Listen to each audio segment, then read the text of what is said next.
টাঙ্গাইলে ১৪৩২ বাংলা নববর্ষ উপলক্ষে বাংলার ঐতিহ্যবাহী ঘোড়ার র্যালি হয়েছে। সোমবার ১৪ এপ্রিল টাঙ্গাইলে পৌরসভার চাইল্ডহুড ও স্টার ওয়ার্ল্ডের আয়োজনে এই ঘোড়ার র্যালি আয়োজন করা হয়।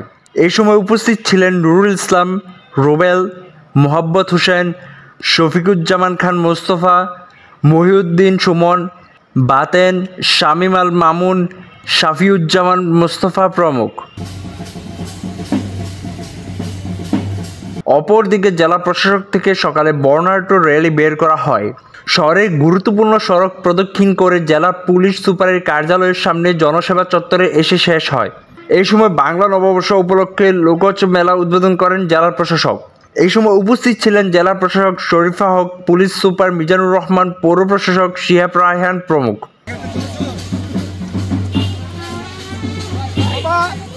স্বাধীনতা টিভি বাংলা নিউজ ডেস্ক।